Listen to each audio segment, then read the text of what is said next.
కాబట్టి మనందరము మీరు అందరూ మన పొలిటికల్ లీడర్స్ అందరూ కూడా ప్రయత్నం చేసి నెక్స్ట్ బడ్జెట్లో ఈ ఎడ్యుకేషన్కు మన ఫండ్స్ ఇంక్రీజ్ చేయాలి.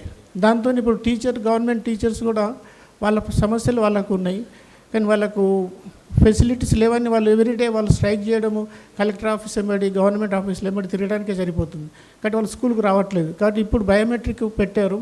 కాబట్టి మీరు అందరు కంట్రోల్ చేసి ప్రతి టీచరు స్కూల్కి వచ్చి వాళ్ళ ఎడ్యుకేషన్ చెప్పేటట్టు ఒకటి మీరు ప్రతి విలేజ్లో ఒక ఎడ్యుకేషన్ కమిటీ, ఒక ఇరిగేషన్ మేనేజ్మెంట్ కమిటీ, ఒక హెల్త్ కమిటీ, ఇప్పుడు డ్రగ్స్ అన్నారు, ఆ డ్రగ్స్ నిర్మూలకు ఒక కమిటీ లాగా వేసుకొని యూత్ను పిల్లలు ఇప్పుడు మన గ్రామీణ స్పోర్ట్స్ లాగా అంటే students parents without any age limit రోజు మీరు ఉన్న ప్లే గ్రౌండ్స్ మామూలు స్కూల్ గ్రౌండ్స్ కానీ ఎనీ గ్రౌండ్లో మీరు రోజు ఆడుకుంటే దాంతోనే ఒక సోషల్ టుగెదర్నెస్ వస్తుంది, అందరు కలుస్తారు, ఈ కొట్లాట పంచాయతీలు కూడా ఉండవు, చాలా వరకు తగ్గిపోతాయి.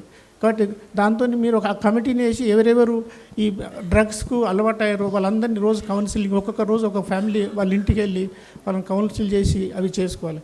కాబట్టి మీరు చెప్పిన చాలా సమస్యలు ఉన్నాయి, మీ సమస్యలు ఎవరు వచ్చి సాల్వ్ చేయరు, మీరు మీదే సాల్వ్ చేసుకోవాలి. దానికి మీరు యునైటెడ్గా మీ అందరి లోకల్ లీడర్స్ను కానీ లోకల్ పొలిటీషియన్ కానీ లోకల్ అడ్మినిస్ట్రేషన్ ఇన్వాల్వ్ చేసి మీరు రోజుకు దాన్ని ప్రయత్నం చేస్తూ చేయాలి.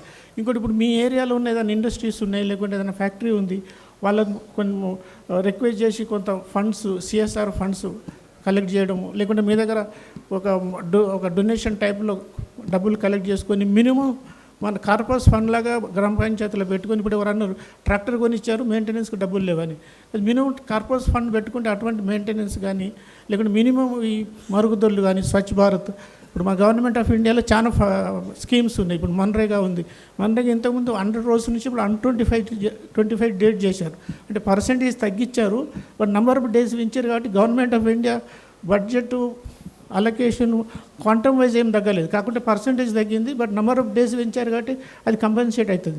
బట్ దాన్ని ఇప్పుడు మనం పెంచడం అనేది మన చేతిలో, మన ఎంపీ గారు చెప్తారు దాని గురించి. కాబట్టి గవర్నమెంట్ ఆఫ్ ఇండియా నుంచి వచ్చే ఫండ్స్ చాలా ఉన్నాయి. తర్వాత ఇప్పుడు 70 ఇయర్స్ ఏజ్లో ఎబవ్ అందరికీ మీరు ఫ్రీగా ఇన్సూరెన్స్ చేయించవచ్చు, వాళ్ళందరికీ ఇన్సూరెన్స్ స్కీమ్ వస్తుంది. అట్లా government of India fund schemes అన్నీ కూడా మీరు ప్రాపర్గా యూటిలైజ్ చేసుకోండి. కాబట్టి నేను చెప్పేది ఏమిటంటే ఫైనల్గా మీరు అందరు యునైటెడ్గా ఉండి మీ బడ్జెట్ మీ ఒక మీ విలేజ్ మన సొంత ఫ్యామిలీని ఎట్లా నడుపుకుంటారో విలేజ్ని ఒక ఫ్యామిలీ లాగా ఎక్స్టెండెడ్ ఫ్యామిలీ లాగా తయారు చేసుకొని మీరే కమిటీ చేసి డాక్టర్స్ ఉంటే డాక్టర్స్, టీచర్స్ ఉంటే టీచరు, వాళ్ళను ఆ ఒక్కొక్క రంగంలో వాళ్ళని పెట్టి వాళ్ళతో మీరు పని చేయాలి.